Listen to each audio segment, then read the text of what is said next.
How are you doing, Bhante? I am fine. I am fine. Very good. And yes, we all are fine. All the monks. Welcome, Bhante Buddhadatta. Yeah, greetings. Greetings to you, Nama Buddhaya. Nama Buddhaya. Bangalore. Okay. Yes. So namaste. Namaste. आप कैसे हैं? Oh, अच्छा हूँ. Namaste, namaste. Video. Oh, here we go. Good morning, Bhante, to Sydney. Good evening. Good evening, of course. Welcome, Damcho. Welcome. So nice to be here. So, welcome everybody who is watching this video and also my guests from different countries. This is our fourth hotspot discussion on the current crisis, worldwide crisis. And I invited you in the name of Mitgefühl in Aktion, an aid organization recently founded here in Germany for Europe. In English, it would be Compassion in Action. And I would really very much use this situation now to raise awareness for a wider scope of tragedy that is actually taking place. Obviously, there is the crisis of the climate change, but along with the crisis through COVID-19, the WHO, the World Health Organization, just announced that there's a rising number of children actually endangered by the situation. And often we forget about this, that in our situation, of course, there is a lot of suffering and change, but we should also not forget that we had 24,000 people or person dying daily, on a daily basis, out of malnutrition. And among those were 8,500 children. And no one knows the number now, but it's severely high.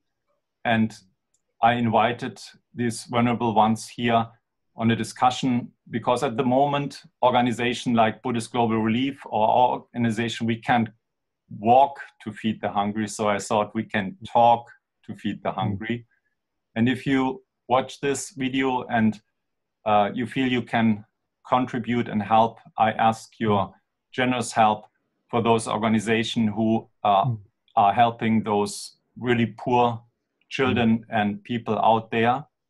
If you want to, if you are from the North American region, please go on the website of BuddhistGlobalRelief.org. You will find information and ways to donate there. If you're from Europe, you can go on our page of Mitgefühl in Aktion, which is mia.eu.com. And if you are from India, I would suggest that you look on the page of Mahabodhi Society in Bangalore, because this monastery is also engaged in help, in humanitarian help in their region. My name is Raimund Hopf. I'm a Buddhist teacher here in Hamburg, but also the chairman of Mitgefühl in Aktion, and we started this organization along with our patron, Venerable Bhante Bodhi from New York, and it serves as a sister to the already existing Buddhist Global Relief organization in the United States. So thank you very much for your generous help. I will later on in this video put the addresses of the web pages. And now I want to welcome my guests from different countries. We have Ricardo Guerrero. I can't really pronounce that proper. From Spain. We have Venerable Buddhadatta Bhante from the Mahabodhi Society, the director of studies there.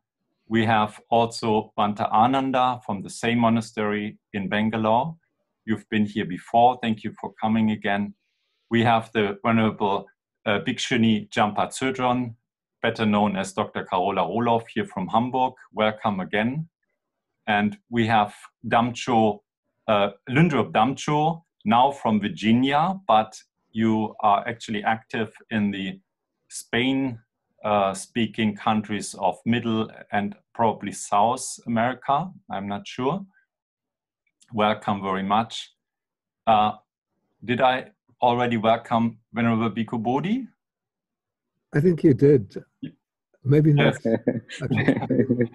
From North America, from New York, Yeah. My venerable teacher, thank you. And welcome our venerable ones from Sydney, Bhante Sujato and Bhante Akaliko.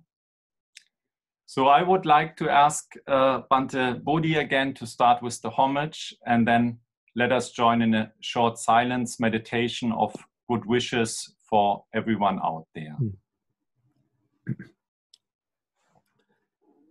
Namo tassa bhagavato arahato samma sambuddhassa. Namo tassa bhagavato arahato samma sambuddhassa. Namo tassa bhagavato arahato samma sambuddhassa. Thank you, Bhante. Can I mention something that might be a trivia, a little distraction, but it's interesting. Please. When I saw Damcho's video with the tanka behind it, it reminded me 2 days ago on the news commentary program here called Democracy Now! There was an interview. Amy Goodman conducts this program, and she was conducting an interview with an eminent virologist, somebody who studies the origin of viruses. And behind him, it takes the video of him speaking. Behind him, there was a Tibetan Buddhist tanka.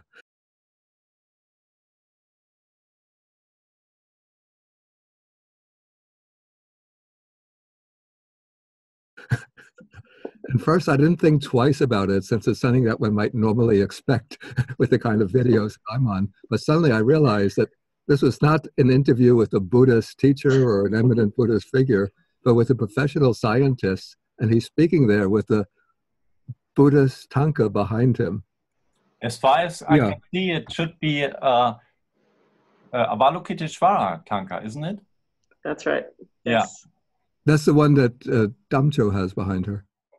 But Yes. the one, I think the one that he had was it looked like, from the distance, it looked like a Buddha. I don't know anything about him personally, whether he's a Buddhist or whether it was just decorative. Okay, that's just the trivia. Thank you, Bhante, for sharing this. I will light now a candle, which is actually our new donation candle for Mitgefühl in Aktion, a candle of compassion for the world.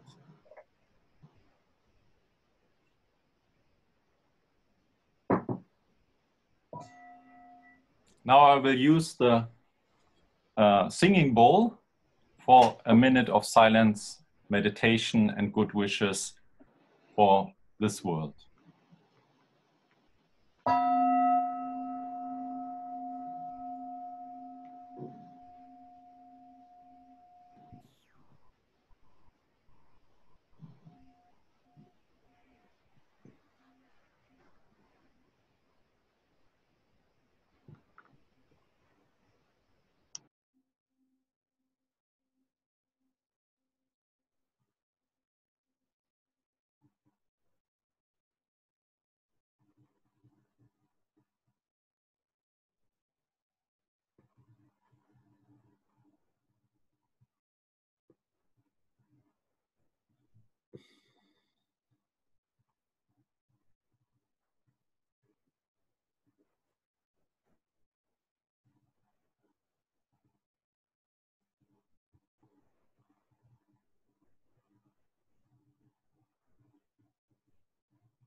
Thank you, Venerable Ones. Please join me now in the wishes for well-being. May all beings have happiness and the cause of happiness. May they be suffering free from suffering. and the and the cause of suffering. May May they always experience happiness, totally which is totally free from suffering. suffering. may they May they remain in the great equanimity, which which is is without without attachment and aversion. Aversion. Thank you very much.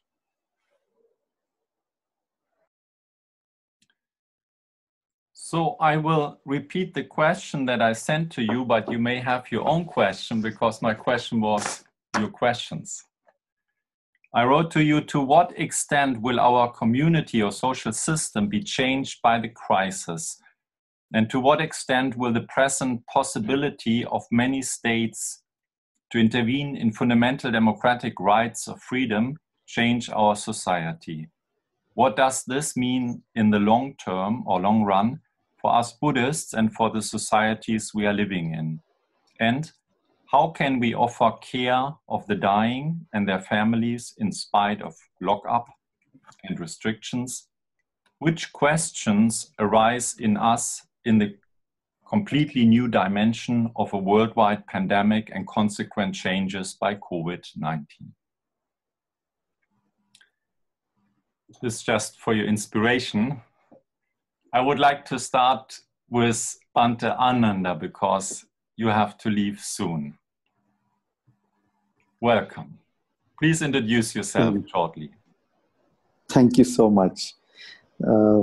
First of all, I pay homage to the Triple Gem, and I pay my very deep regards to all the venerable ones here and my dear friends, and especially thanks to Raimund for inviting to this discussion. And I would like to introduce myself. I am in Mahabodhi Society, Bengaluru. I am General Secretary here. And we have a monastery and some social activities like children homes, old age homes, and medical centers, 14 places in all over India. And basically, in Bengaluru, we have a monastic training center with 105 novice monks and nearly 25 bhikkhus. And now we are, as I said earlier, we are separated into two groups. In these days, we did our bit of service. I would like to mention about 1,200 families. We distributed like rice and dal and such daily eatables, because lot of daily wages are locked in. They have no income, those who work and earn day by day.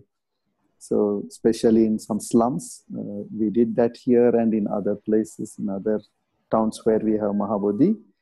And then we are working with the governments, state governments. In 5 places, we have offered our facilities. Like now, our hostels, children homes, in some places, the children are gone back homes. They are empty. So we have offered it for quarantine purposes.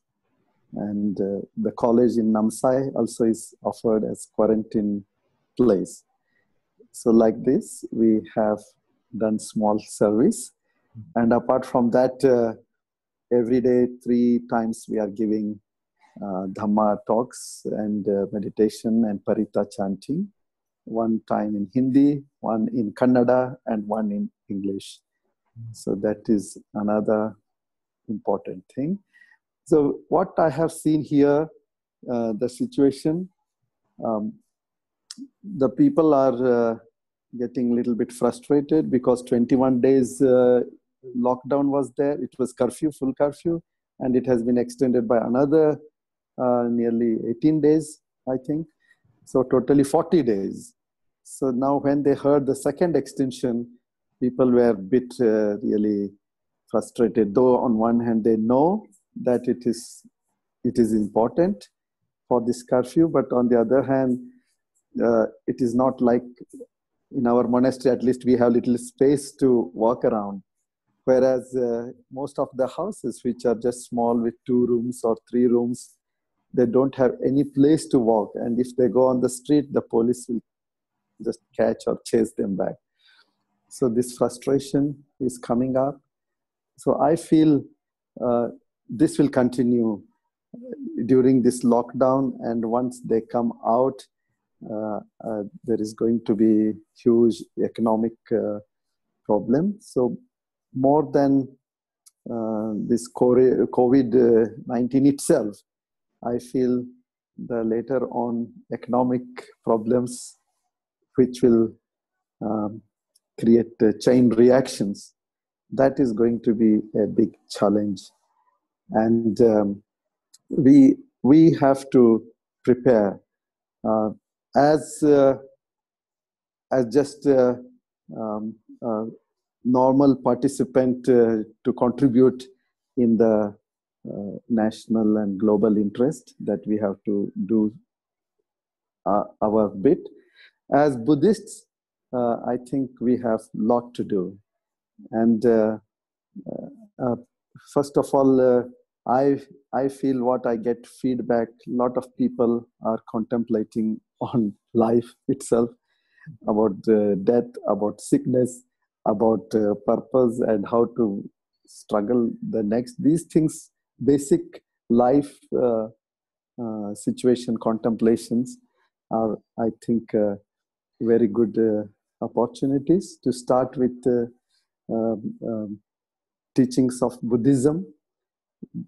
And in India especially, we would like to engage even more with, especially with this education program, education which will be naturally be deprived because of economic reasons. That is very important. And of course, as much as possible to give some kind of food and other things, or in our medical centers, medical aid.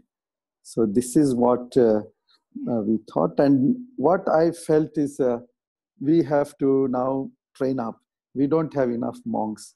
So at least lay people, we have to train up to really deal with the people's really psychological problems that are going to arise, especially counseling.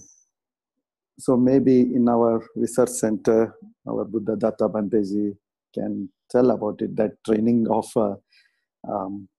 some lay personnel who can reach out to more places in the absence of monks.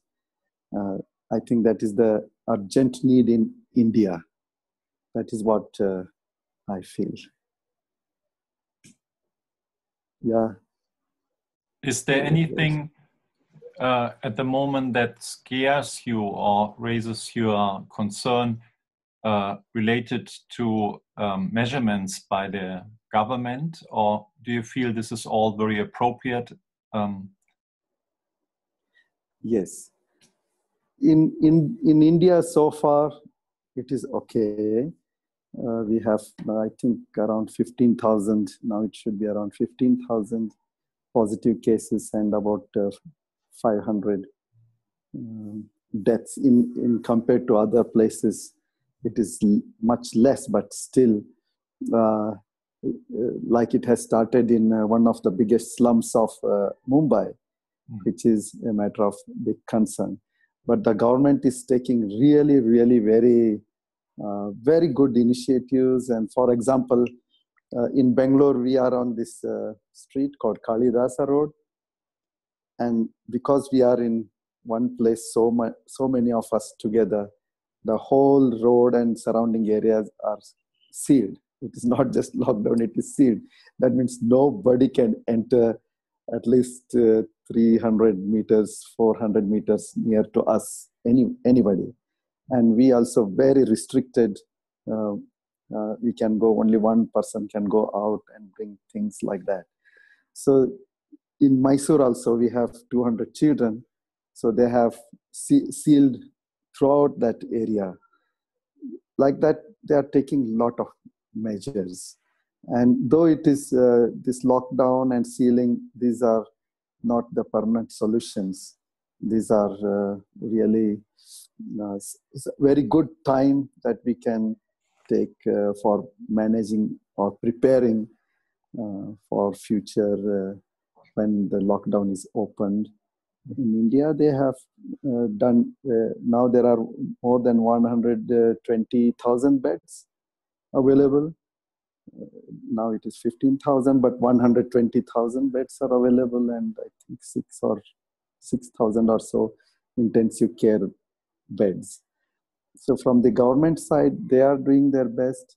From civic side also, they are doing best.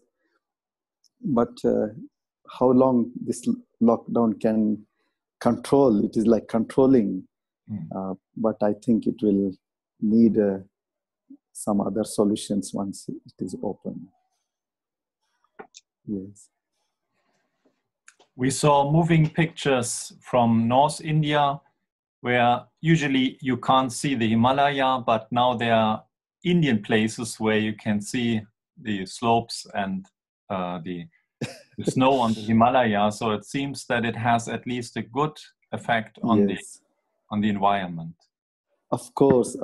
Here in our Bangalore city, in our monastery, now we have a lot of squirrels, lot of sparrows, lot of other birds which came, and we are enjoying them. That is true. It has changed environmental. So this is another big lesson. I think all of us, all over the world, people can see the difference, what it means, pollution. So it's a good example to young generation also to see this and get motivated to use less those things which pollute. So I think that is a very positive thing we can spread. Dear Venerable Ones, do you have any question to Bhante Ananda?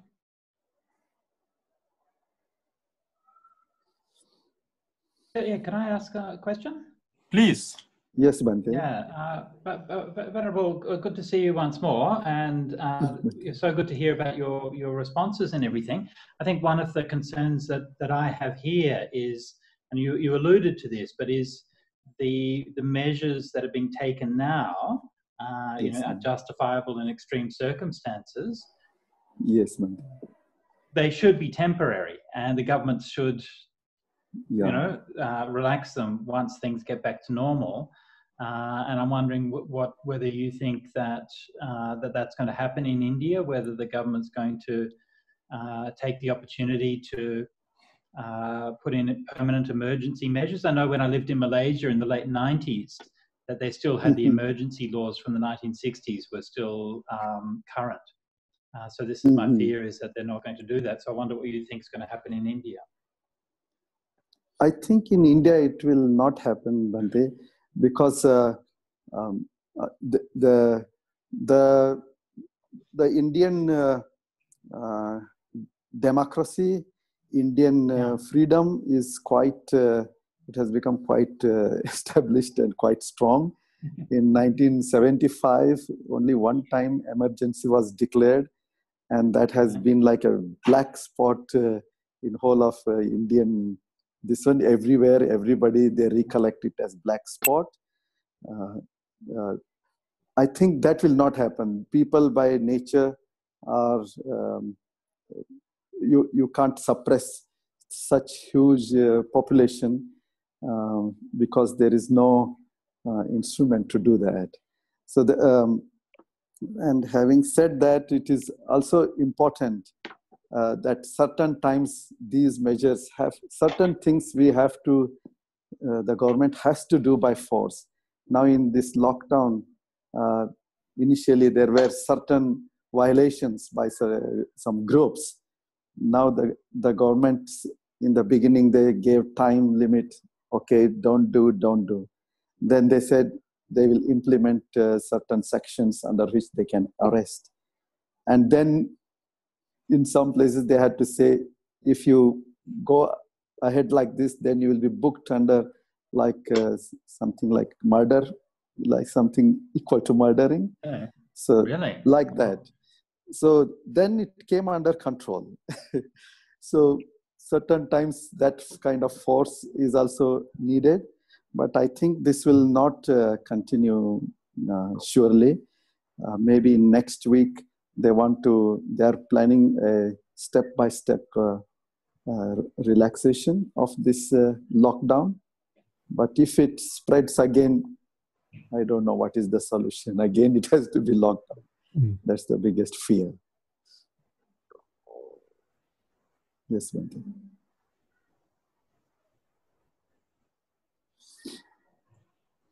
So then I would like to continue with Venerable Lhundrup Damcho. I personally met you here the first time, but I guess others will know you. Welcome, and please introduce yourself and talk to us. Mm-hmm.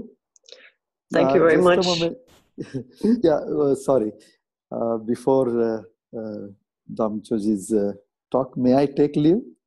Yes, thank you very much for joining us. Bhante Ananda, stay healthy and all the good best for your work. Thank you so much. Thank you so much. And my respects to all venerable ones, and thanks to Raimund. And I will continue my everyday 1 hour Kannada program, especially for this. And we are glad that Bhante Buddhadatta will continue later for you. Yes, yes. Yes, yeah. Thank you. Venerable Lhundrup Damcho. Yes, it's lovely to meet. There are quite a few new friends here and some, I won't say old friends, but some friends that have been known for a long time.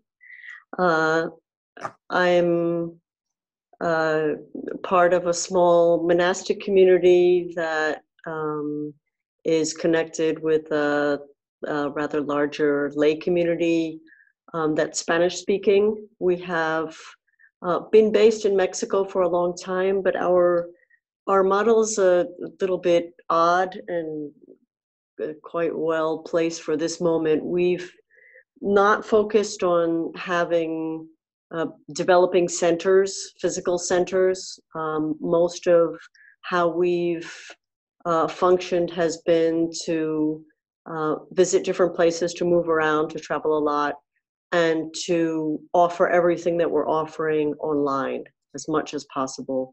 So we do some residential retreats, but every week we have a YouTube talk that's been going on for quite a few years now. And our community is used to meeting online.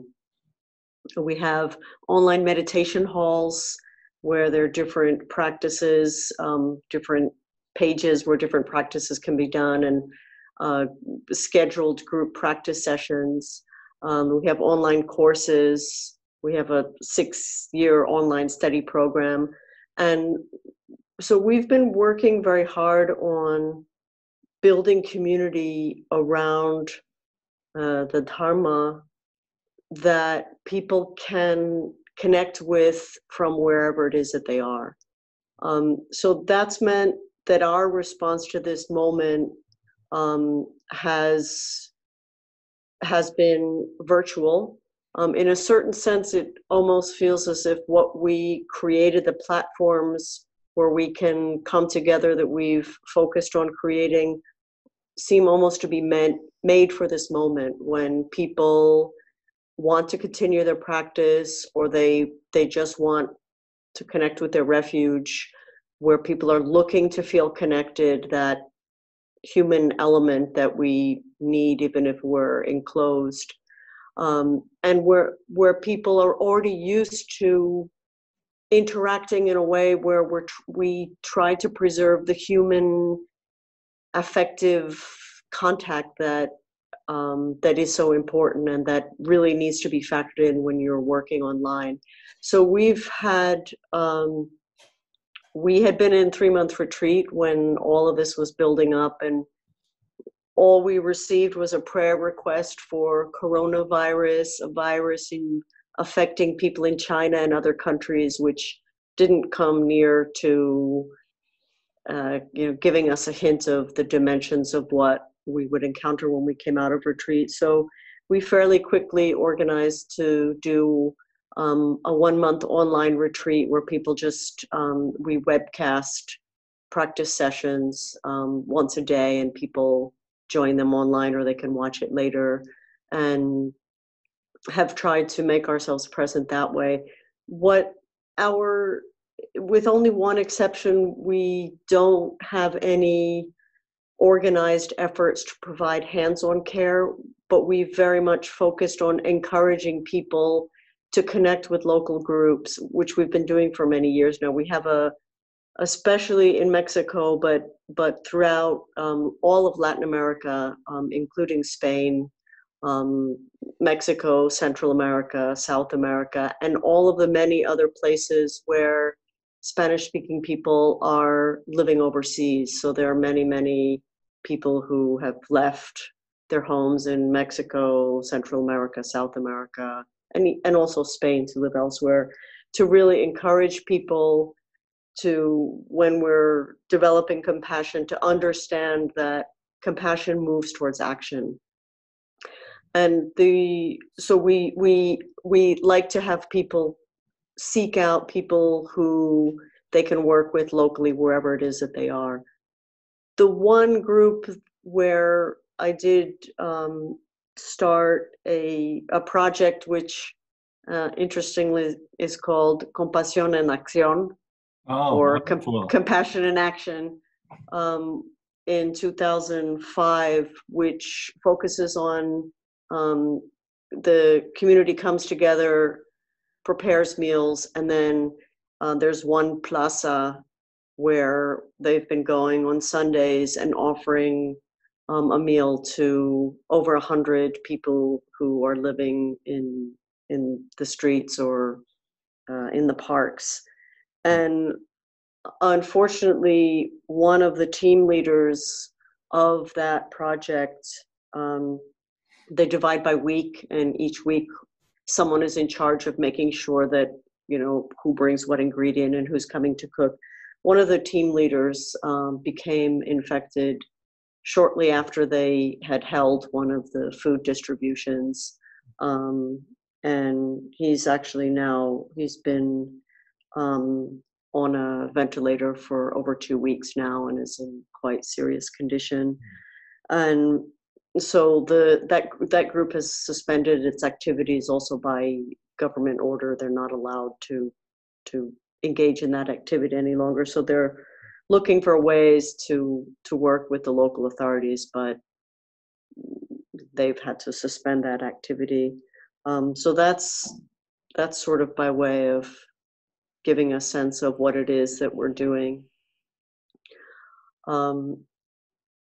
As far as the question, what comes next, I feel like it's something that I still need to continue reflecting on and trying to feel where the wind is blowing. I think here what's most concerning is certainly the ways in which the person who's in charge of making national decisions is using this is operating this as an opportunity to further his own interests. And here the latest concern is that Trump is encouraging his followers to resist, that is to say, disobey the lockdown orders of their democratic governors. And that opens the door to a lot of potential violence and also spread of the disease. So I think that could have very far-reaching implications for the way that things develop here in this country. It's an invitation to suspend the rule of law, basically. And, you know, the fascist tendencies have been very visible in many parts of the country, including the area where we happen to rent here because we found an affordable, very rural, quiet, suitable place to be, not for any long-term connections to the local community. We came here more or less for a retreat place, longish term. I think that in some sense this is an opportunity to rethink the bases of global capitalism. I think the failure of any kind of divisive partisan system is going to be very visible. But that also can lead just as easily towards totalitarianism as it can towards a rethinking of the bases of what we're doing. So I think those are pretty major concerns at the moment. Thank you, Venerable Damcho. Please feel free to ask questions.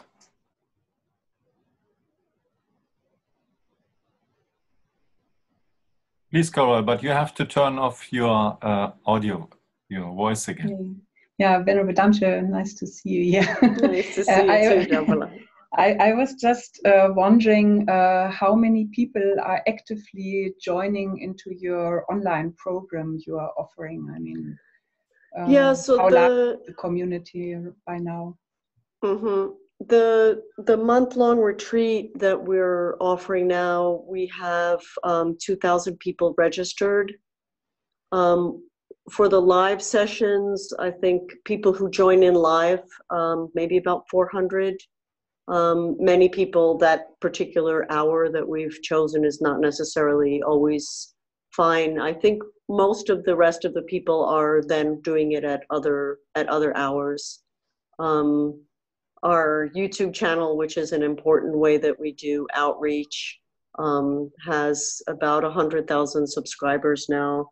And we had, during the webcast this past Sunday, we had 700 people live. How many people join the online courses? It varies from quarter to quarter, but between 500 and 700 usually are taking online courses at any particular time. And has there been an increase since the Corona crisis started, or? Yeah, definitely.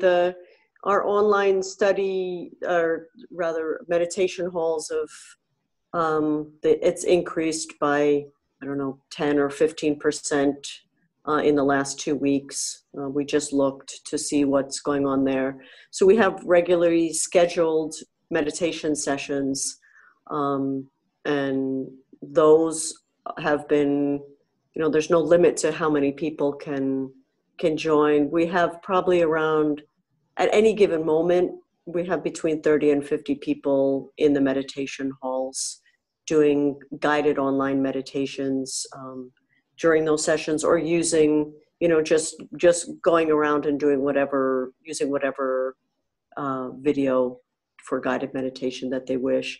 But there's someone there who welcomes them and encourages them to leave a dedication at the end and read other people's dedications. And do you charge people, or is it free? Oh no, no, we don't charge. And this is one of the, that's been one of the cornerstones, is that if you want to do outreach that's inclusive in Latin America, there's disposable income for many, including professional classes, can vacillate, leaving large periods of time when people can't afford the kinds of monthly stipends that Dharma centers do tend to charge. And of course, many large numbers of people can't. And who else next to yourself is running the courses? Are you doing it all on your own, or when you speak about a community, how many are there who give classes? We on the YouTube channel, we like to invite guest teachers. I'll be probably speaking with Ricardo at some point about that. The nuns community that I'm part of, which we say nuns community, which sounds quite glorious, but we've been 4 more or less from the beginning. And among the 4, 2 or 3 of us are teaching. And as far as guiding the activities, organizing, the volunteer organization has about 100 people, and the lay leadership is increasingly strong and very, very important for us for all of our online activities. I'm very curious about South America and Middle America concerning the spread of the virus, because I have very little information about this. Yeah, we have mostly anecdotal evidence on the one hand, and then government reported figures on the other hand. The anecdotal evidence, people's experience, what they're seeing, the number of prayer requests that we're getting now from Mexico. In the beginning, we were, hearing many people who were losing their parents and losing their siblings and then themselves becoming ill. So, with prayer requests, you hear about people suffering quite rapidly. And in the last 2 or 3 weeks, we've started really seeing a lot of prayer requests from Mexico more than any other place, and elsewhere. But as you all know, one of the issues that we've been facing is a nationalist filtering of statistics, and the sort of macho refusal to acknowledge that there could be their countries could be vulnerable, and very dangerous. So this has been, there have been concerns that many of the deaths were being listed as atypical pneumonia and not reported as coronavirus related, which of course skews the figures. Testing in many countries in Latin America is really dangerously absent or low. So these don't give us a very good sense from looking at any of the normal indicators. I think there are places that are already suffering terribly, and the lockdown is really proving extremely difficult to obey or to enforce. People who go to the marketplace will, if they report to you what the marketplace looks like, it just looks like a marketplace in wherever. So yeah, they in Mexico, they're saying about 25% of the population are really observing the lockdown kind of strictly, and that many other people are out in the street. And I think it is important to factor in that, like India, Latin America in particular, has an extremely high percentage of informal, either day-to-day selling goods in the street, an informal sector. And the healthcare infrastructure before this started was, in many countries, is broken or is extremely thin. In one of the cities that we visit most often, when you have occasion to go to the hospital, the first thing that you see is a sign that the doctors have hung, saying we're on strike but still caring for you. We're on strike to protest the fact that we do not have the materials or the support that we need to actually care for you properly, but we're still coming to work because you're still getting sick. So a real issue in the kind of healthcare, and this is not only in Mexico. This is in many different places. Although there's a huge variety in levels of attention to healthcare and to social services in different countries, of course. But there are reasons to think that the spread, when it begins to escalate, could escalate very, very widely and have very little means to care for people, because people have to go out. They don't have food. So, it's not a question of being obedient or not. And I think also one of the really very serious challenges is lack of faith in the government. So understandable. Yeah.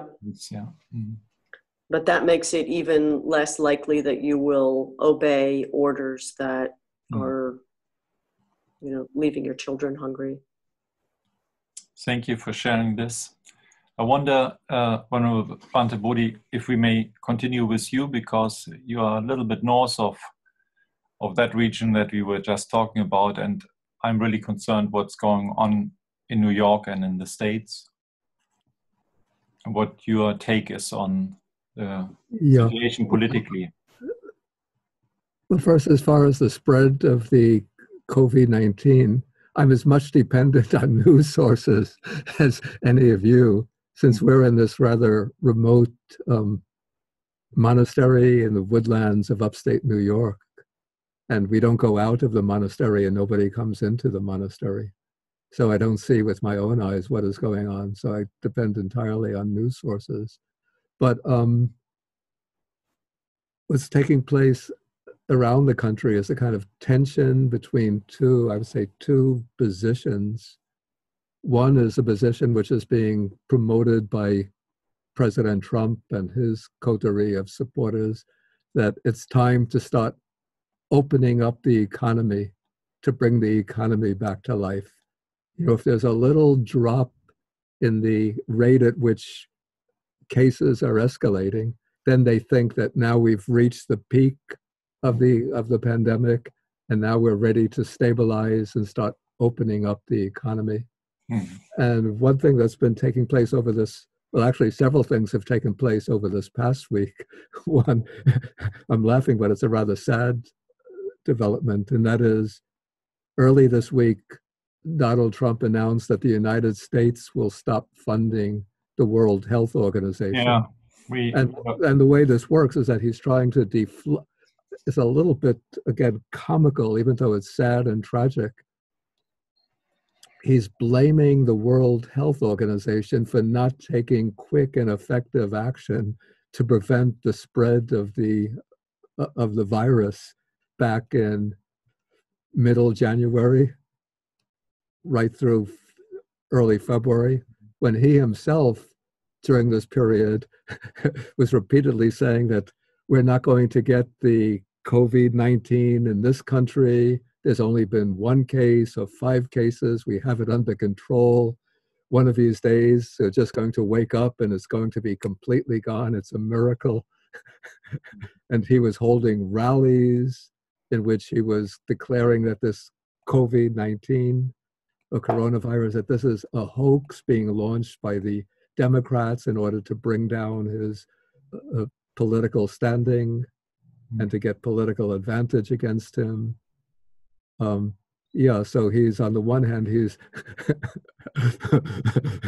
blaming the World Health Organization for spreading falsehood, and even saying, there was a clip of him saying, it would have been good if they had spoken the truth for a change.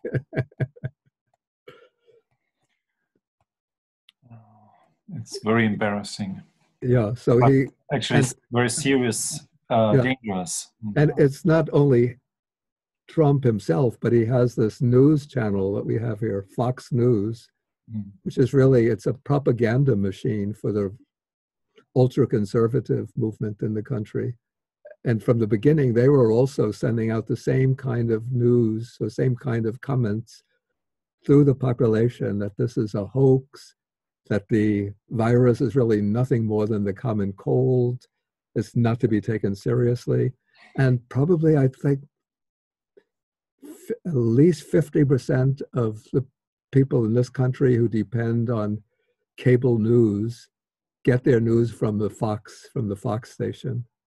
And so when they're watching one commentator after another downplay the seriousness of the virus, then that's going to affect their behaviors, that they don't take any of the precautionary measures that are being advocated by the health authorities.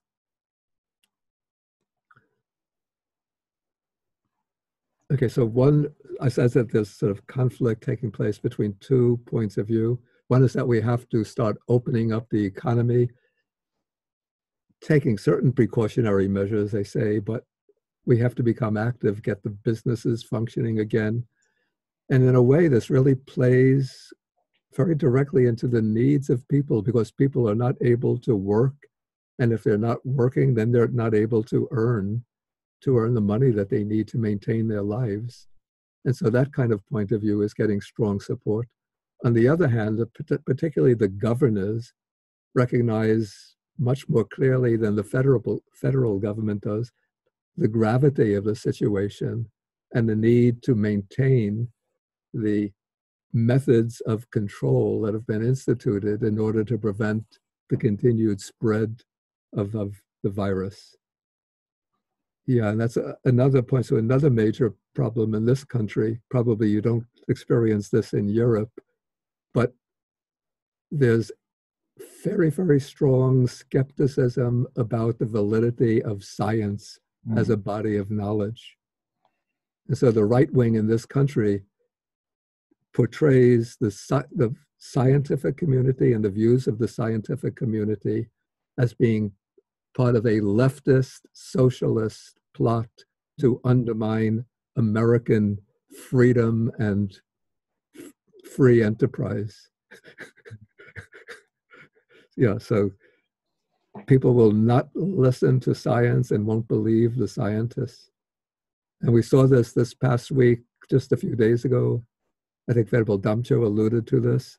There are these extremist right-wing groups which have been resistant to the lockdown, and they've staged demonstrations, particularly in the state of Michigan, demanding that the lockdown regulations be withdrawn and saying that even if you impose those, we're not going to follow them. That this is an infringement upon our liberty, our freedom. And then on top of that, again, this is that disbelief in science. We have the extreme evangelical Christian churches. If you allow me to interrupt, there was a video shared here in Europe of a evangelical or maybe Pentecostal preacher who actually cast out the demon of COVID. Yeah, that was a few weeks ago, I think. That was the one in Tampa, Florida.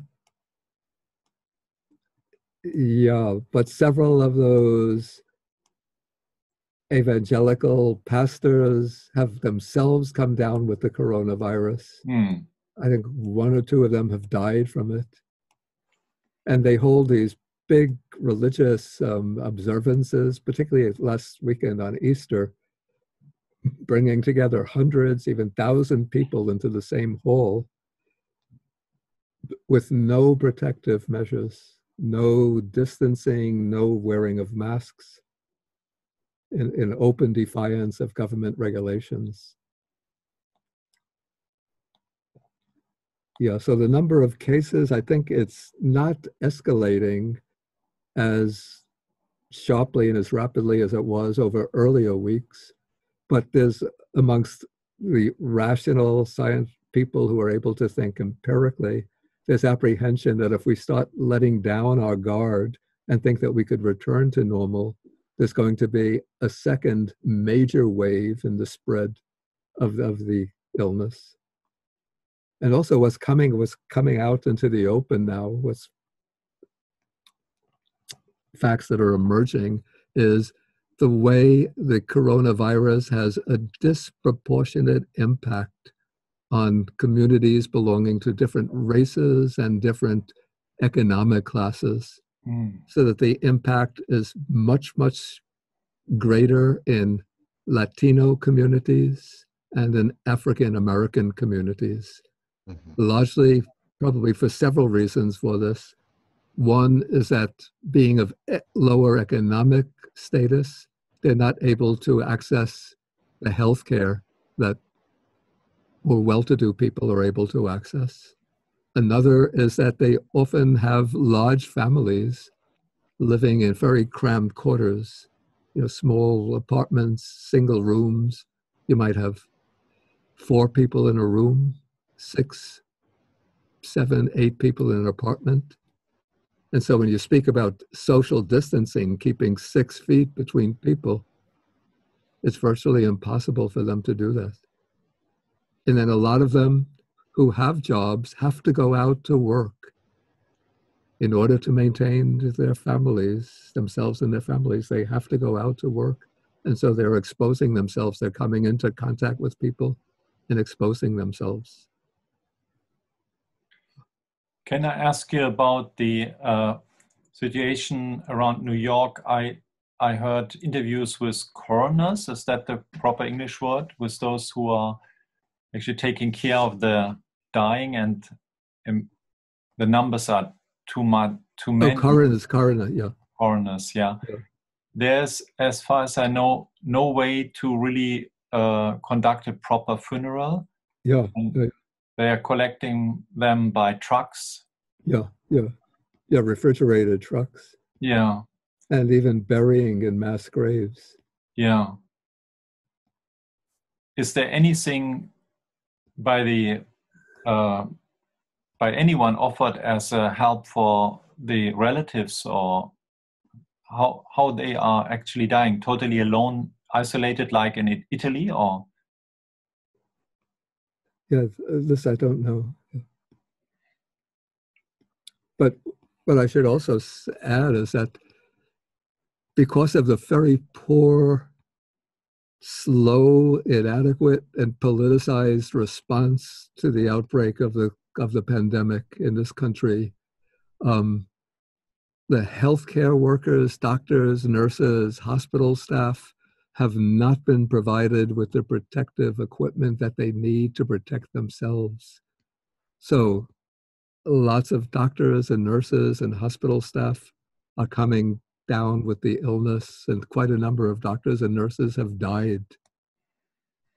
But to fulfill their responsibilities, their oaths of employment, they have to continue to serve the sick and dying, even though it puts their own lives at risk. Just to answer the question about whether people are dying alone, if they die in the hospital, they have been alone since the time they were admitted to the hospital. They don't have any contact with their loved ones. So the conditions of death are very, very difficult. What concerns me a lot is that situations like this in history always gave chance for leaders who are somehow, I would almost say, addicted to power, to misuse the situation. As you know, in Germany, Hitler had a situation of worldwide economical instability, and he used that to gain more power, and we see that in some countries happening. I wonder why, it seems as though certain leaders still have a huge amount of followers who like to have strong men, even they are deceived by it. It seems that there's a kind of deep psychological need for people to look to a strong leader who voices, particularly when they have been themselves disadvantaged, deprived of their own voices, and feel anger and resentment against some unseen, undetectable enemy. If a strong leader is able to mobilize their resentment and direct it against the scapegoat, then that leader is able to secure his own position of power. And that's, I mean, exactly what has been taking place in the United States. And what is shocking is that there's one small country here in Europe, maybe Carola also knows about it, Mecklenburg-Vorpommern, where people actually kind of tell the police or official if a foreigner comes in, is not allowed to stay there, like on an island or some place. And it seems like we are very endangered of losing solidarity, while before I felt like solidarity is raising or is rising, and it gives also rise to fear, and fear can lead easily to see an enemy in your neighbor. Yeah.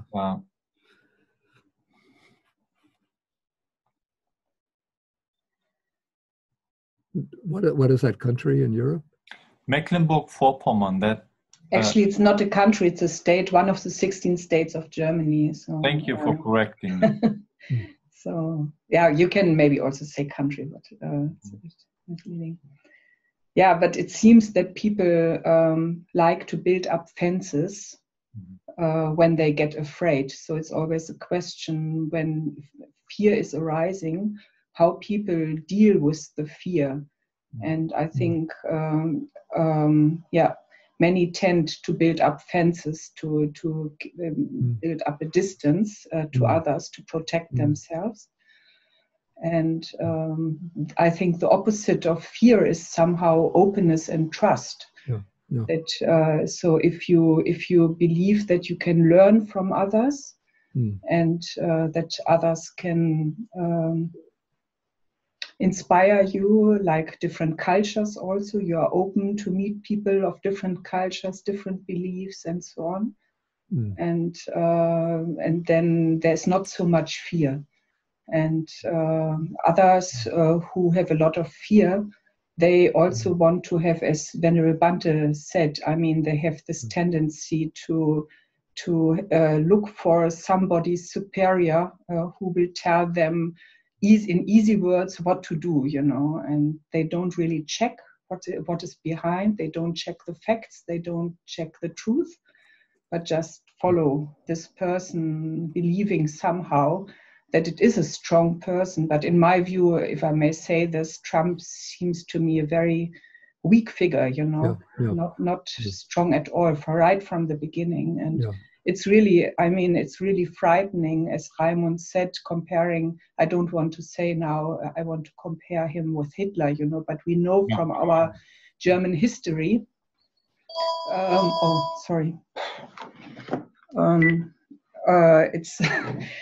we know from our German history how dangerous it is in such situations that people start just blindly following somebody and to what it can lead the whole world, you know. So it's something all of us have to consider. But I mean, coming back to the original questions, I mean, how to what extent our community or social system be changed by the crisis, and to what extent will the present possibility of many states to intervene in fundamental democratic rights of freedom change our society.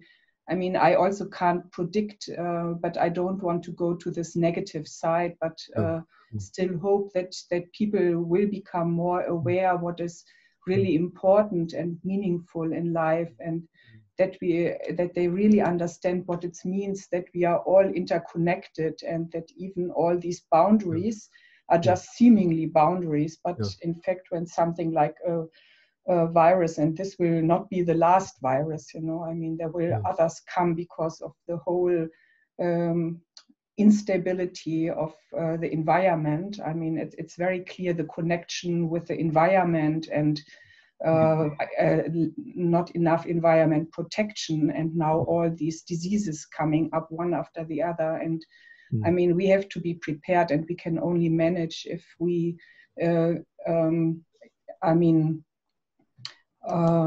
face it on a global level. I mean, the leading Robert Koch Institute here in Germany, which is in charge of disease control, they just released data showing that Germany's person-to-person infection rate had dropped to 0.7, meaning each person carrying the virus was now infecting less than one person on average. And I think people really have to understand that that we all have to go beyond this 1.0. And if we, I wonder whether people will be disciplined. And as Venerable Damcho said, I mean, there's a lot of danger of a kind of revolt from from the people, you know, who have no jobs and so on, that they want to just go back to a normal way of living. And this is dangerous for all of us in the whole world and could change our life for years. So it's really important to find measures. And I think here religious communities, I mean, they have a large impact to more than 50% of the population, I guess, at least. I mean, they can really have an impact that they try to convince and educate people what is really needed right now, you know. And Buddhism has a lot to offer here. I mean, we notice that mindfulness training is very in right now. I mean, many people, but this is more in the comfortable situations in countries where you are not have to think about every day where you get your food from. So this is, in the West and Asia, very different. But I just wanted to remind that we have one huge organization, at least one huge Buddhist organization, the Tzuchi Foundation in Taiwan, who is doing a lot when it comes to coronavirus. I mean, it's the largest organization in this respect. We have I can share with you the link, and you can see on their website, I mean, in English also, what they are doing for the people in need. So I think Asia, and especially Africa, what we now hear in Africa, they are trying to do a lot of tests, because, I mean, the numbers we see from the Johns Hopkins University are only, I mean, the registered cases, but we are not aware of all the unregistered cases. And I'm afraid that, I mean, in Germany, it's now clear that for 1.5 years, we will face many difficulties, and the situation will continue. And but there are also very inspiring news, like that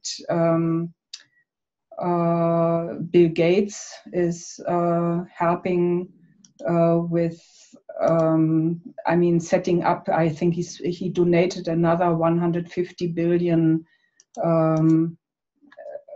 dollar for creating a vaccination factories and so on, to have this serum. Do you say in Damcho, is it serum? Vaccine. Yeah, yeah. So I think we have really to understand that we need this medicine and we need the serum, and till then we have to stay more or less in as secluded as possible. We are actually very fortunate here at the moment. I have to say the same, and because people are very responsible in the way they communicate or meet each other, keeping distance, and very careful actually here in Germany. And I was very happy to hear from a representative of the Muslim community that they actually, even during Ramadan here, shut down everything, and even to the extent that this very important religious festival or happening for the Muslim community will not be the same like in other years before. And they were very responsible to tell them not to meet at all, to keep the danger low. That was something very responsible, I think. I wonder if, may I ask a question? Please. Yeah, I would just like to hear what you all think. It seems as if the world was moving along a spectrum towards recognizing interdependence. Not just in the last few years, in decades. There's a European Union. In almost any academic field, the interdependence of economic bodies and social bodies is well recognized. And it seems as if we had been seeing a kind of counter-reaction to that with Brexit and separatist impulses that brought different leaders to power. And I just wonder, now that we find that, again, isolating ourselves is an effective strategy against the virus, what you all think that might mean for our collective ability to recognize interdependence and to continue the paradigm shift that I think we had started. Maybe we ask Bhante Sujato and Bhante Akaliko first, because they are kind of very quiet in the back, but I think that's the subject you have something to say. Do you have anything to say? Yeah. Okay. So thanks, Raymond. Yeah. Well, interdependence. I mean, I agree with you. Yes, I think there's been a worrying shift towards closing off of sort of global perception and global ethics. One of our ex-prime ministers, Kevin Rudd, actually made a public statement about that just recently, and saying that this is showing us all the more that how we really are interdependent, and that's a reality we have to live with. But interdependence in itself is kind of neutral. I mean, things are interdependent, it's a reality, but how that actually plays out depends on our moral choices. In international relations in recent years, they have a term they call weaponized interdependence. And so this is what a lot of the Trump administration has been doing, like using their interdependence with the Chinese economy, for example, to try to sort of in their own kind of blundering way, sort of leverage what they perceive as benefits. So interdependence is not necessarily, beneficent, but our recognition of the reality of interdependence and a moral response to it is. And I agree that that's under threat. And I think I echo the fears that were raised earlier, that in this kind of environment, you see a lot of people that move towards a shutting off and a closing out and a rejecting of the other. The fact that those who suffer from it typically are poor and brown and over there is not a coincidence.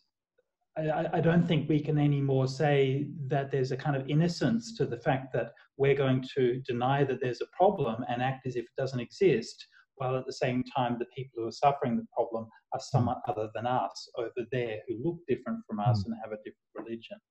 And that performance of cruelty, of the need to manifest the harm of others, is something which I think has worryingly come into the public sphere in recent years.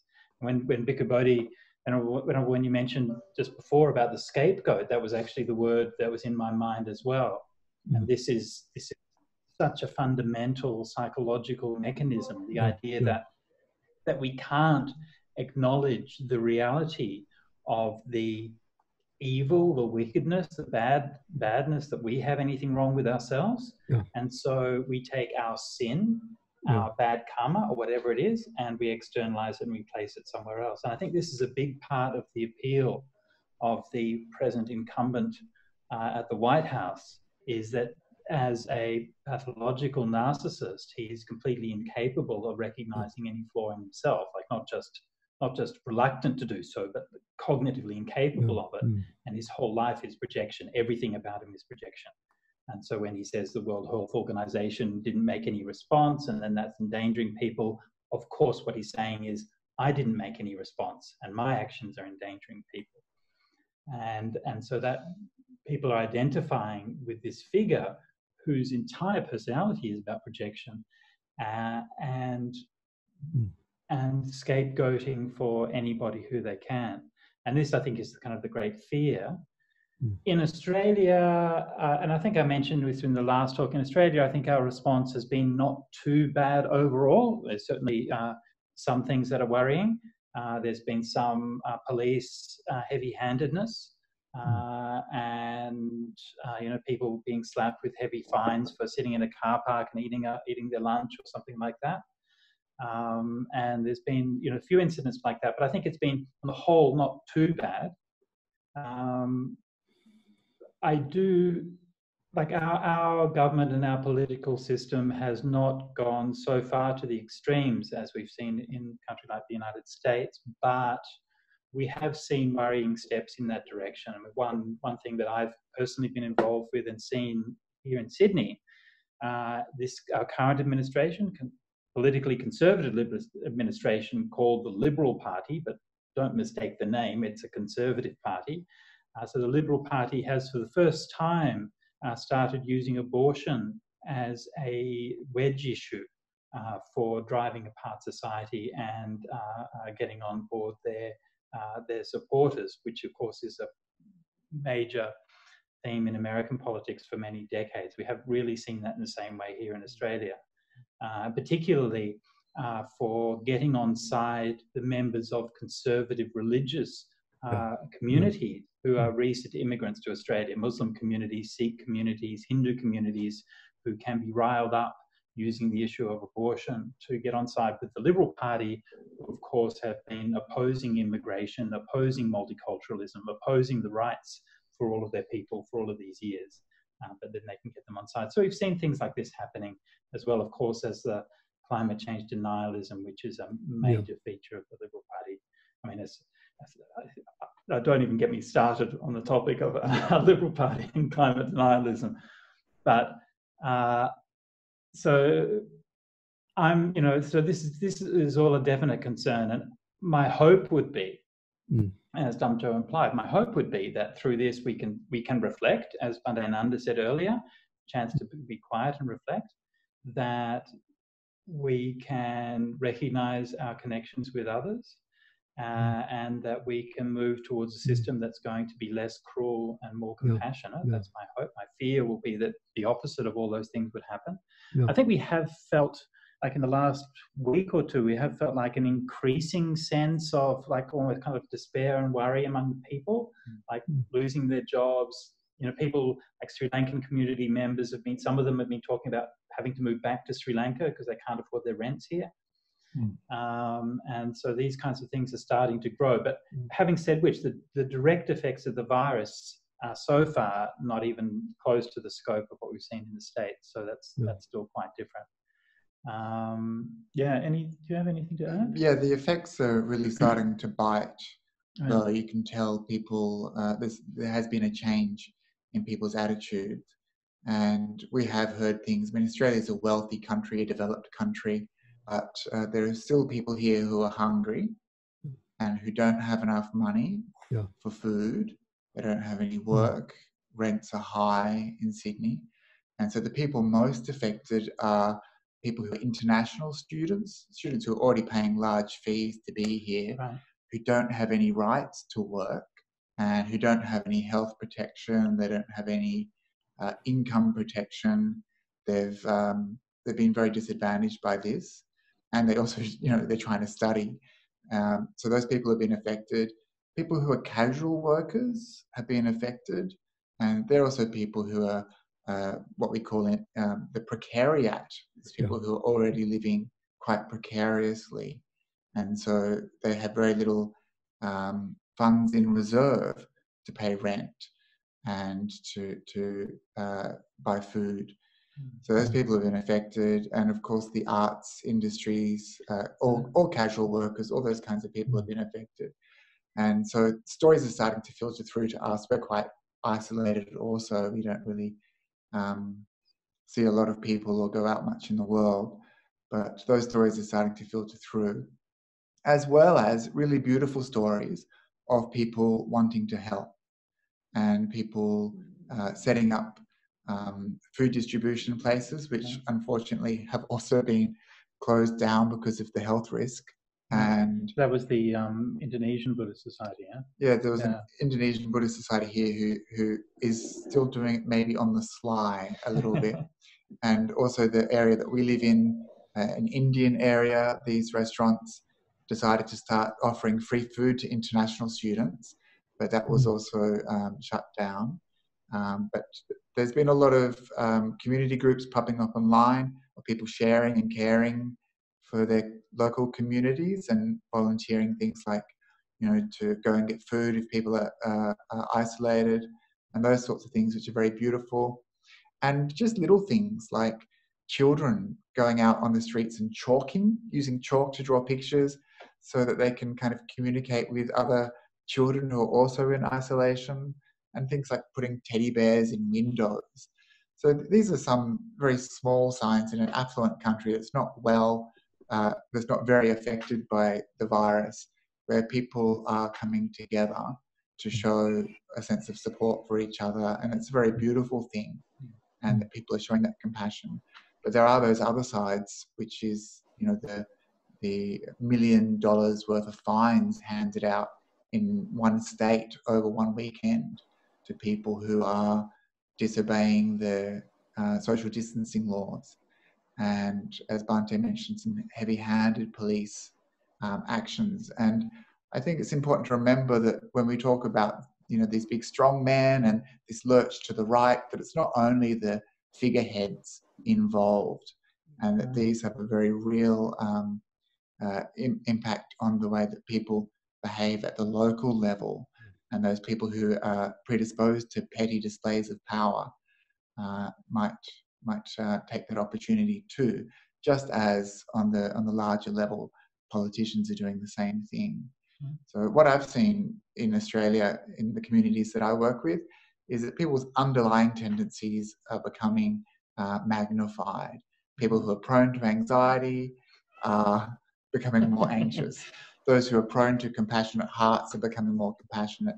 And of course, those people who are maybe a little bit right are becoming a bit more right-wing. Yeah. Bhante Sujato, you said, don't let me get started on the climate change denial, but actually I have to ask you that again, because, I mean, your country is really a picture for that. Now I need help in terms of English words. Korallenriff, Carola, what is that? Coral reefs? Or you know, there are news about... Coral reefs, right? You know what I mean? Yeah. Yeah. Yes. Coral reefs, Great Barrier Reef. Yeah, exactly. Yeah. I mean, that's shocking. You should talk on the connection of coronavirus and climate change denial, please. Okay, well, how much time you have. But anyway, so yes, you're quite right. In Australia, we do have, I mean, we had the terrible bushfires, which we talked about last time, and on it goes. I mean, the droughts, the deforestation, I'm just saying, are we still connected? Sorry. Yes, we can hear you now. Okay, good. Mm-hmm. So droughts, deforestation, and there's a lot of huge environmental issues in Australia that we really don't even hear about or know about, even that I didn't know about. For example, last year we did a retreat in the centre of Australia near Uluru, what they used to call Ayers Rock. And one of the things that was really shocking to me was when we went out there, we're doing a retreat near Kings Canyon. It's in the middle of Australia. I mean, honestly, you couldn't find a more remote place anywhere in the world. We were on an Aboriginal community where the local elders had received us and were hosting us for this retreat. And we were sitting there one morning just looking out over the land, and you're like literally 1,000 miles from anywhere. You're looking out over the bush in the morning, and it's this desert that's so remote. And the guy I was sitting with, He was Aboriginal guy, maybe in his 30s. And he just sort of quietly remarked, he said, you know, this place is completely different from when I was growing up here. And I was so shocked because we only ever think of this as a timeless land. It's been like this from time immemorial. He said, all these grasses are changed. These are all African grasses. All the Australian grasses have gone. He said there used to be kangaroos around here. You don't see them anymore. You used to be able to hear the dingoes. You can't hear them anymore. The flowers have gone. And everything that you're seeing, everything has changed just in the last few decades. How did the African grasses get there in the middle of Australia? Yeah, good question. Much of the middle of Australia is cattle ranches. So if you can imagine Texas cattle ranches, but like stretched out much, much bigger. And Australian grasses grow in small little clumps, or grow in clumps that are quite separate from each other. And one of the things that means is that when they burn, which they're supposed to burn, they then regenerate the seeds because they burn cool. And so the Aborigines would nurture the bush by burning them periodically and refreshing the bush. But because they grow in separate clumps, they don't feed so many cattle. So the cattle ranchers have imported all of these African grasses, which they've grown all across Australia in the dry regions because they grow closer together. You can feed more cattle with them. But then when they burn hot. And they've done studies where all of the native seeds get destroyed when the fires go through the African grasses. So it completely upsets the whole ecosystem. So this is just one more example, and of course there's so many other cases. So in this case, obviously that's what's happened, but Australia has a very large coal industry. We have oil and gas as well, but especially the coal industry is extremely influential. Australia has, I think we're the biggest coal producing nation in the world. And they just bought the government towards the late 1990s, early noughts. Before that time, climate change and response to climate change was a bipartisan issue. But then around that time, the Minerals Council and the fossil fuel companies put lots of money into basically buying off, especially the Liberal Party. But the Labor Party, the equivalent of the Democrats, is only kind of marginally better. They still have, even the supposedly left-wing party has no plan to curtail or close down coal production at all. That they may be sort of promoting it a bit less aggressively. In New South Wales, where we are, the level of renewables is at 13%, where it's been for the last 10 years or something like that. It basically hasn't changed.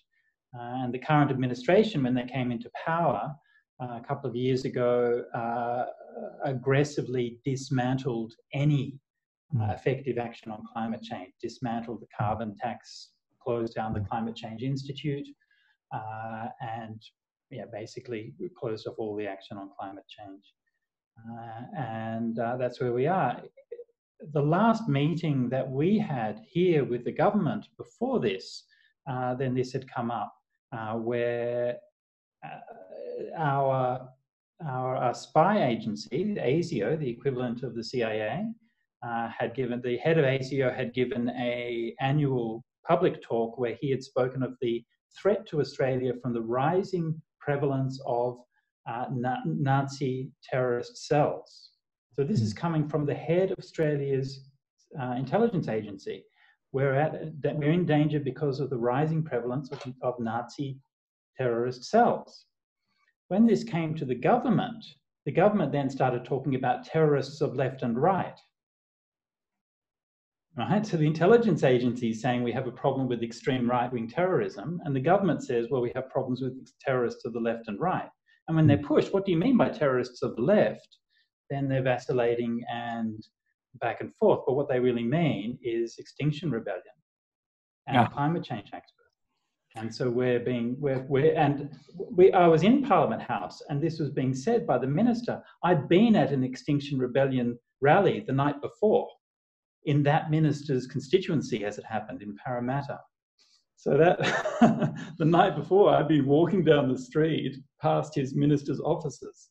And then the next day, I'm in the Parliament House, and he's saying essentially that we were an equivalent threat to literal Nazis. So this is how our government sees it. And so this is why, yes, during the time of this coronavirus, they've been acting quite effectively and you know, appraise the way that they have been trying to work with the community, insofar as I've seen, the limited ways I've been able to see. But in the long term, it's hard to see anything. It's hard to see a future where they don't just simply let's go back to what we were doing before. You know.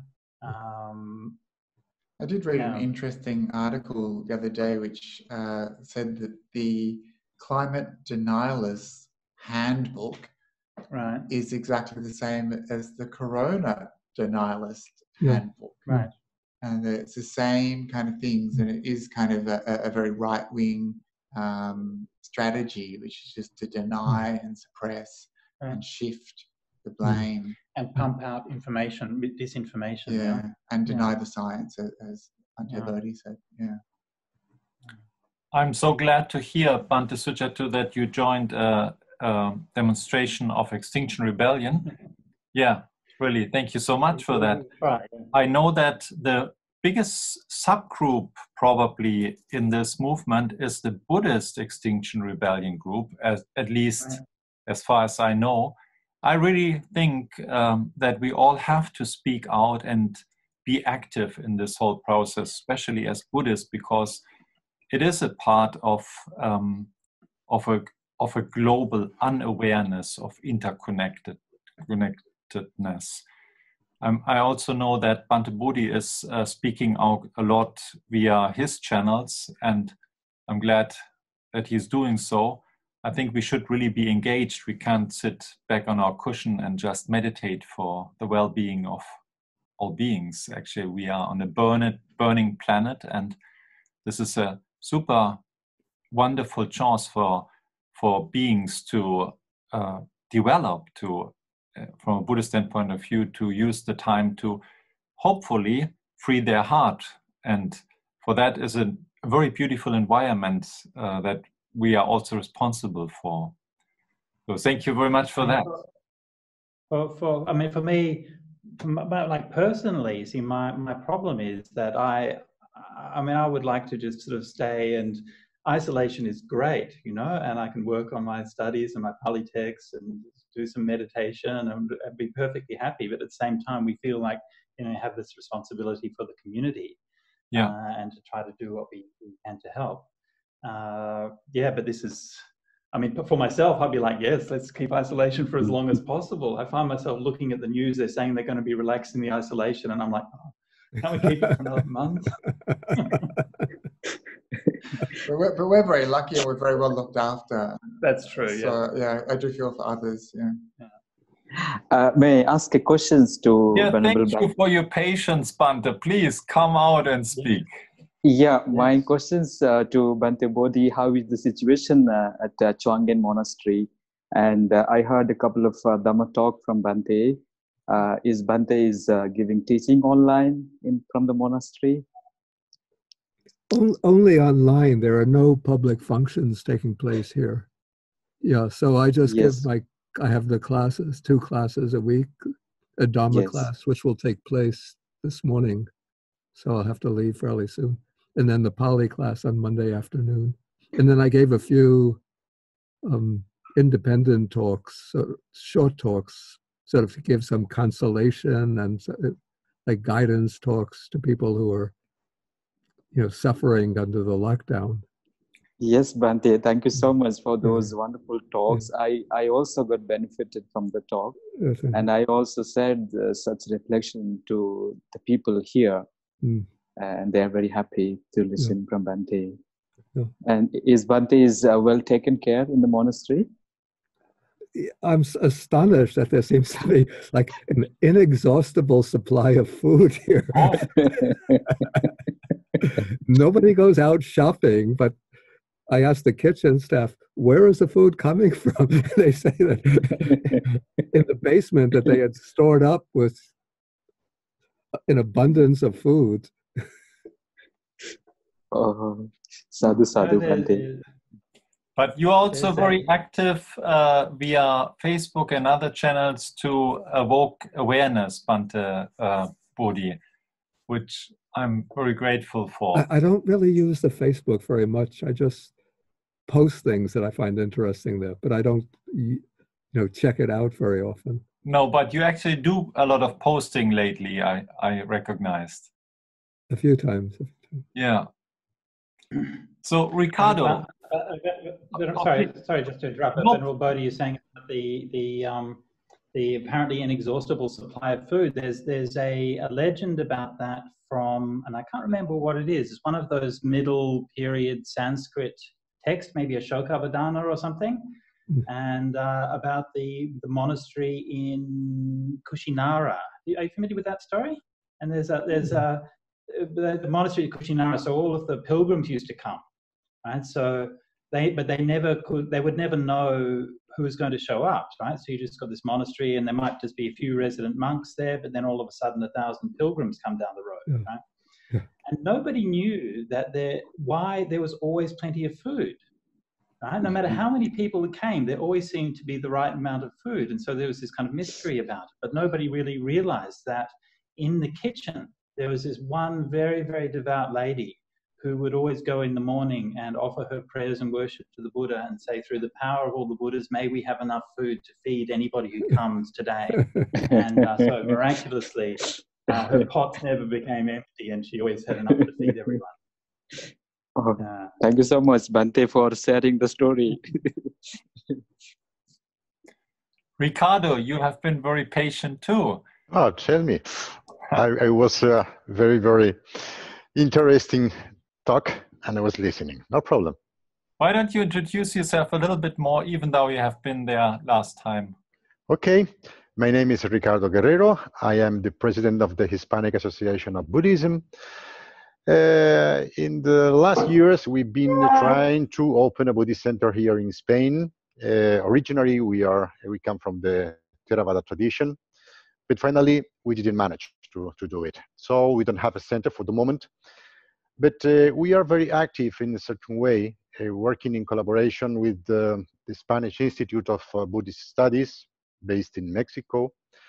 Also, the Shan State Buddhist University in Myanmar, the International Buddhist Studies College in Thailand, and also the Buddhist Publication Society, based in Sri Lanka.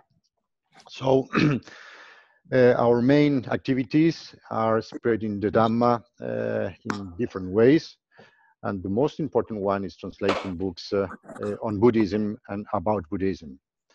I am honored to translate the Bhikkhu Bodhi's books into Spanish, and with very successfully, because people is very, very happy to be able to read directly Venerable Bhikkhu Bodhi's books in Spanish. And also, we teach meditation. In this very moment is taking place our meditation course with different teachers from Theravada tradition, Zen tradition, and some other. And well, this is what we do. Our association was created in 2012, so we are 8 years old. Mm-hmm. That's enough, Raimund? Yes, of course. Why don't you go on with the subjects of today? The very main question is always, is the communal system that we used to be very familiar with, our democratic freedoms, are they endangered somehow through the situation? How do you experience this in Spain? Well, of course, we are a globalized world, and maybe this globalization is in a certain way responsible of this coronavirus to have spread so fast. But also this sanitary crisis, emergency, I think that has underlined the differences, the weaknesses in our different countries. And in different, of course, each country has its own features and weakness weaknesses in terms of social differences, of freedom, quality of democracy, on economy, and many other things. And I'm afraid that here in Spain, as you know, has been punished very, very strongly. Today, I have just received here at the computer the news that we have exceeded the number of 20,000 dead people.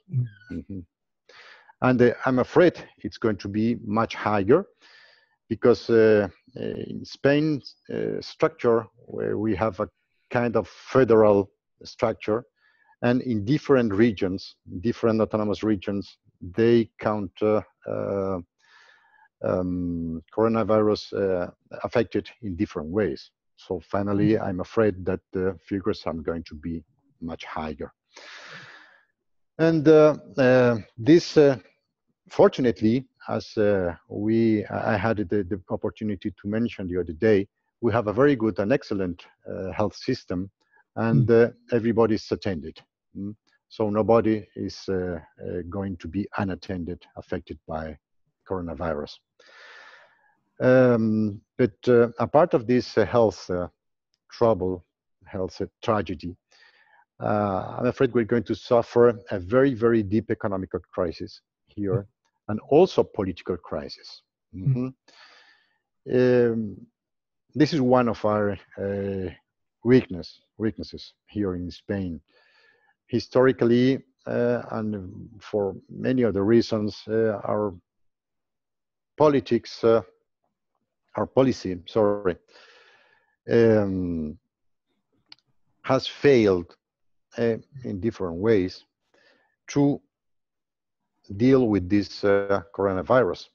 And now, this is, I think, this tragedy, this emergency has shown different aspects of this situation. One of them I would like to underline is that people have reacted very, very positively in terms of solidarity. I would mention this interconnection. I mean that the people has realized that they depend on each other. So solidarity has raised in very, very surprisingly and very positively. Second thing is that the people also have realized that our quality as citizens is much higher than the quality that our politics have shown. Politics in this moment, they are fighting each other. They are, how to say, they are not recognizing their responsibilities. So I'm sure that we are going to suffer a very, very deep political crisis also. In this very moment, our government is ruling the Socialist Party in collaboration with the communists, which is a very, very strange case in Europe. But this is our reality. And the right party is not giving the answers that we need to overcome this situation. So at the end, this is I wouldn't like to extend my explanation on this, because this is a kind of a mess.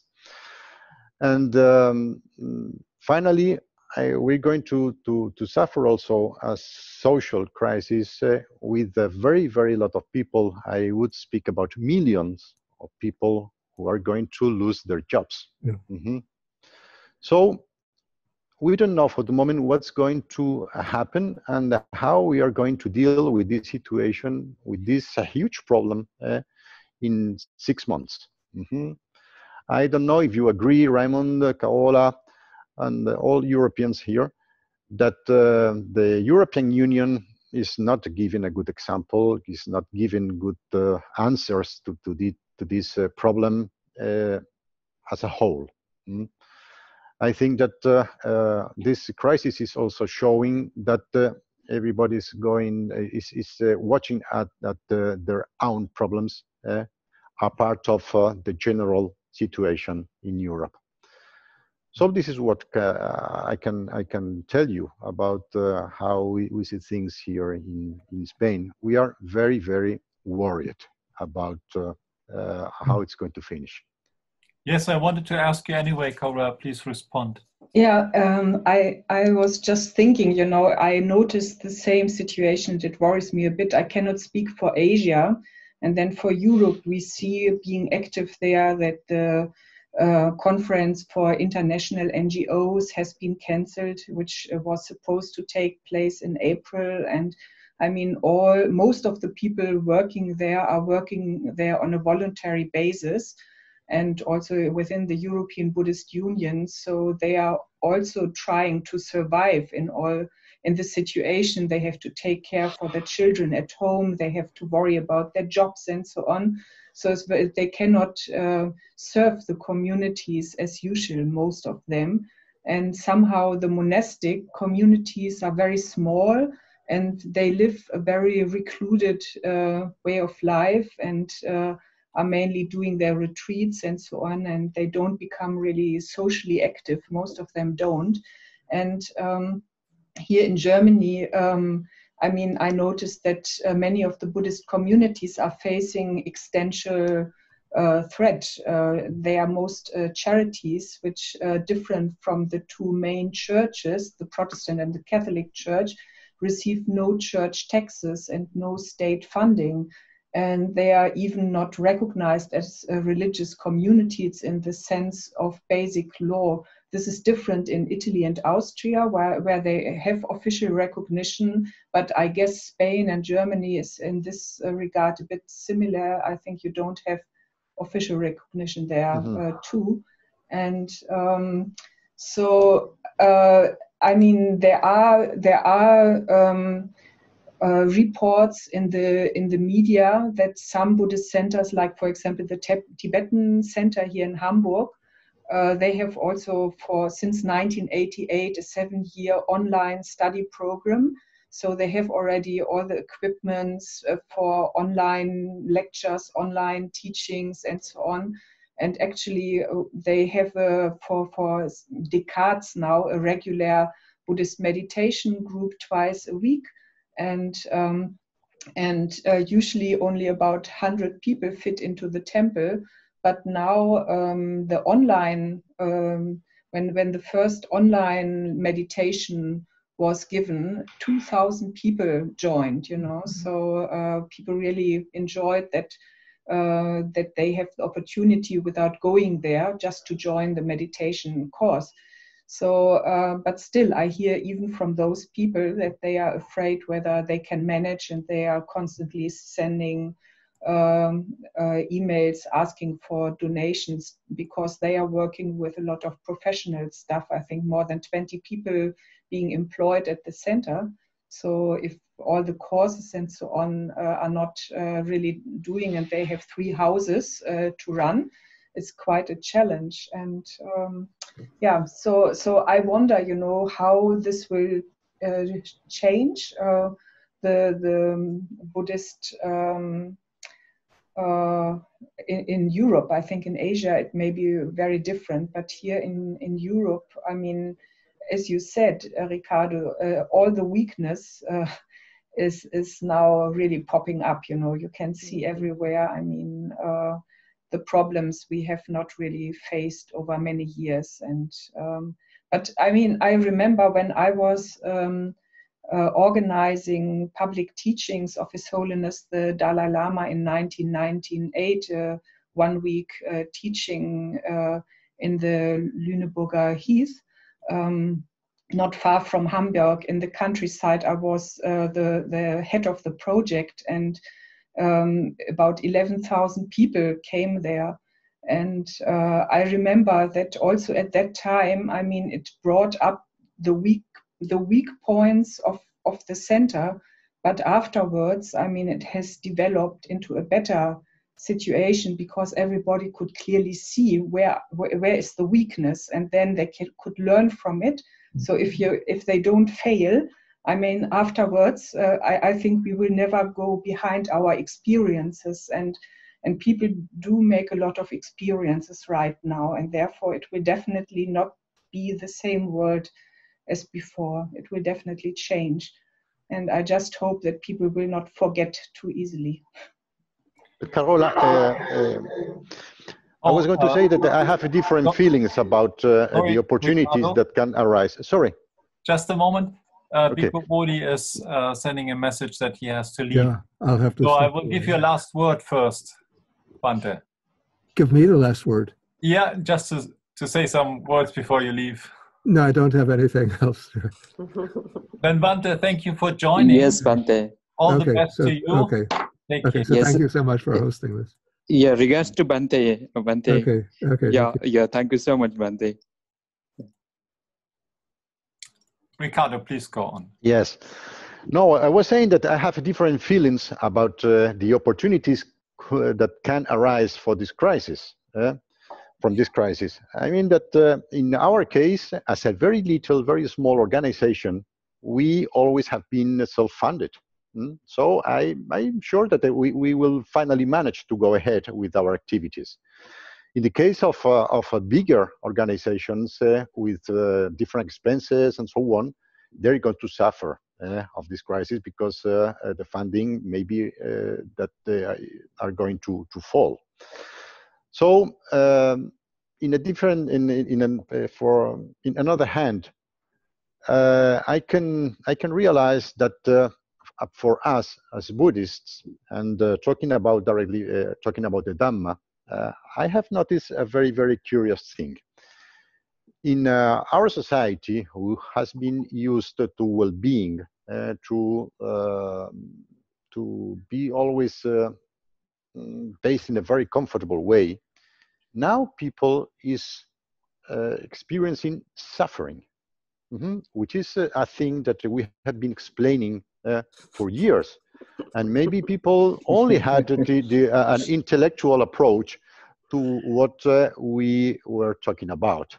But now, in isolation, they feel suffering. And curiously, they are approaching us saying, Ricardo, now we understand what you mean, what you have been telling us for years. So maybe, so now we have in our meditation courses online, we have a lot more of people following us. Also, the books that we offer for free in Amazon about meditation, about the Dhamma, about Eightfold Noble Path, and so on, are receiving many more visits, and people are downloading all these books who have been in Amazon or other platforms for years. So I don't know how it's going finally to result, but for the moment, I would say that the coronavirus is making people to reflect about different things, about things that they haven't reflected for the moment until now. Is it an opportunity? I don't know. What do you think? I would like to contribute as a European to that too. It has a good side effect politically, in Germany at least. The number of the numbers for the very right wing, or I should say actually by name AfD, is dropping a lot. And again, people trust the leading parties, especially our Chancellor, Frau Merkel. Most people feel she's doing a good job and they are very decent and careful. And in a way, it's balancing a little bit the situation, which I found a little bit positive for us. We are very fortunate, we have to say. I would say we are a very rich country. I think we will manage on a long run with the changes. But what I do hear and see around me is that small economies and small businesses are really probably not survive so quickly. There are a lot of also solo employed people. I'm one of them too, actually, where I see a lot of problems, even though state is giving help. But there are big changes in that area. And one side effect is also that communities who are maybe a little bit strange, or let's say maybe sectarian, they often depend on big gatherings and big events. And since these events can't take place, they are kind of slowing down a little bit. That's maybe a good balance, but those of you from Europe, you're right. There are groups like Buddhist Society in Hamburg too, just don't have the mean to actually survive in the situation because they're desperately dependent on renting space for groups or renting place, and that might be actually endangered. Groups that are financially not very strong. Raymond, just to let you know, tomorrow morning I'll be zooming in with the Buddhist group in Vienna. So I will be finding out how they're coping, but they don't have a big center. It's just an informal group, but I'll see what's happening over there as well. Yeah. Can you send us the link, Bhante? I think that's if it's a public group, sure, yeah. But are you in touch with the group? I'll put you in touch with Esther, who's running the group there. Yeah. Is there a link on Sutta Central? Probably not. No, they've just organised everything, so we haven't. We should also be careful about putting public links out, because Venerable Chanda in the UK just got Zoom bombed. Did she? in the middle of the metta meditation. Apparently, as they were just coming to the contemplation of the difficult person, someone came online and started yelling abuse and swear words and things like that. So perfect timing. So they were like true metta practice manifestation. Just a small interruption, Bhante. How can we join from India your session tomorrow? Well, this tomorrow's session. Look, I don't know, and I've honestly just been. It's the folks in Austria have been organising it. But I tell you what, I'll share a link and connection through Raymond, and so if it's publicly accessible, you'll be able to join it. They're a really lovely group, actually, and I've been there a number of times and met them, and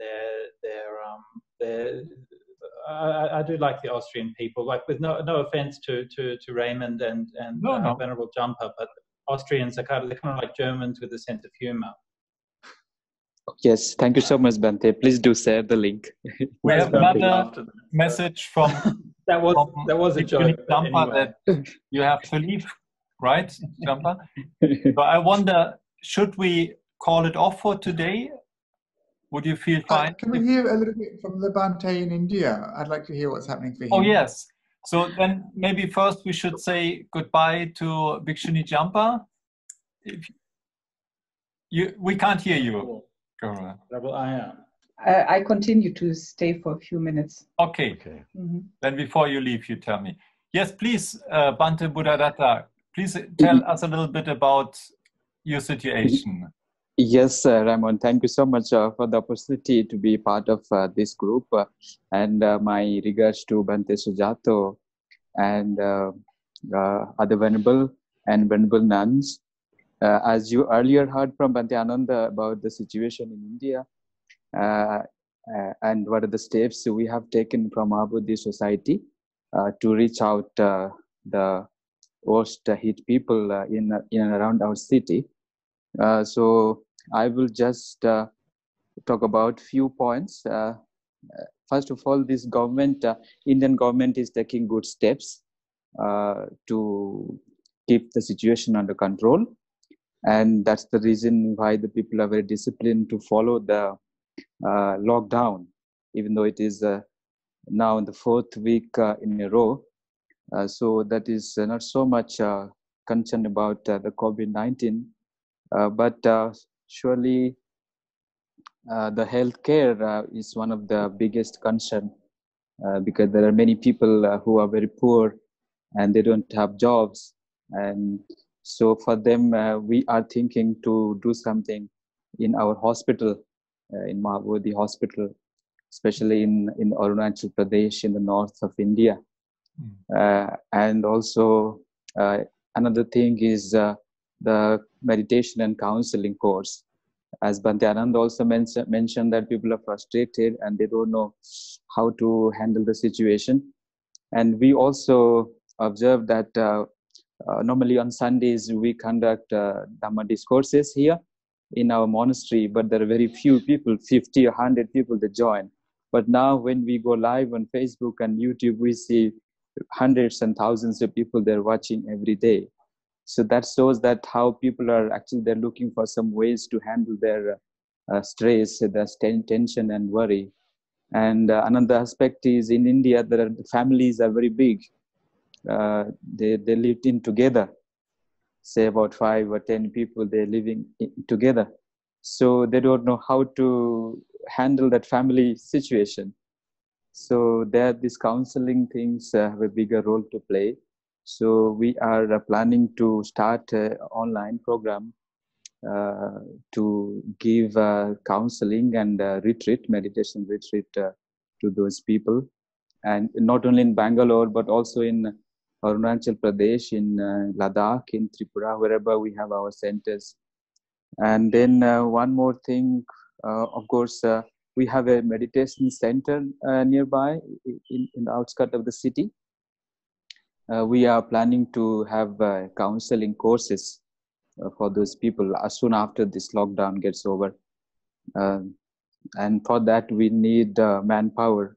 So we think we have our research center in the city. We have to train some people so that they can teach others, like the basic about mindfulness meditation and how to train their mind, how to be happy at this situation, how to accept the change. Everybody is facing this change.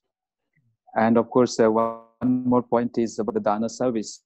We have already taken a dana service, especially to the poor who doesn't have any work or no food. So Mahabodhi Society is giving dana to the poor people who are most hit by this COVID-19. Thank you. So these are some of my reflections on this topic. Thank you so much, Raimund. Thank you, Bhante. Can you tell me how many beds are in the hospital of the Mahabodhi Society at the moment? We have one hospital in the north. I think we have around 40 to 50 beds there. And one more hospital here in Bangalore. There, I think, more than 100. Wow. Yes. And so, do you face corona patients? Do you treat corona-affected patients there too? Not here. Actually, so far, no patients have approached to our hospital. They have not come yet. But in future, yes, we will treat them with some positive cases. Yeah. Do you get enough support or supply or financial help for your aid work at the moment? At the moment, actually, not for the government. We are relying on our own resources. So if you allow me, I will put on the webpage of Mahabodhi Society and want to underline again that you are actually reaching out for the community around you. So people should, if possible, support you. I learned there's also a German organization that sends money to you. I will put that also on the video, actually. I wonder, can I ask, if there's no urgent question left over, I would ask this time Venerable Damcho to maybe finish off with a blessing or a chanting or whatever you feel like doing. Would you do that? Yes, what shall I do? Maybe I just do some repetition of the 4 immeasurable thoughts that we started with. Very good. So we make the aspiration for all beings to have happiness and causes of happiness. May all beings be free of suffering and the causes of suffering.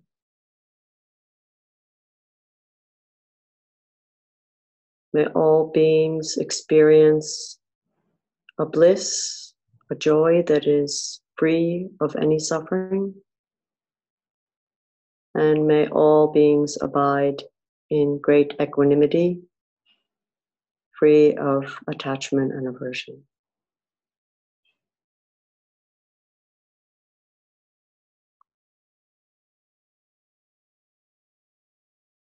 Sadhu, Thank you. sadhu, sadhu. Sadhu, Thank sadhu, you. sadhu. Very strange to do that in English. Why don't you do it in Tibetan? Jampa, will you chant with me? Semjen tamje dewa dan dewe gyudan denbar gyuche dunga dan dunga gi gyudan trawar gyuche dunga mepe dewa tampa dan midrawar gyuchi nire chadan nidan drewe tanyon chempola nepar gyuchi. Thank you very much. Thank you. Yeah, I'm Raimondo, sorry for my phone got switched off, so I have to reconnect the phone. So sorry that the meeting got over now. You just missed the final chanting. Yes. Thank you very much, all of you, for joining in today. Next time we will have one more last meeting. But it will be 3:30 UTC because of one venerable one who cannot come at the time that we use now. So I'm afraid probably our friends from Australia will already be asleep next time. But if you are awake in the night, then please join us again. I'll send us the link anyway. We'll see. Yeah. Okay. Thank you. Bye. Thank you very much. Thank you, Raimund. Very nice to meet you all. Very Yes, nice to meet you, Bhante. Venerable, hasta pronto. Sí, hasta muy pronto. Nos pongamos en contacto. Yeah.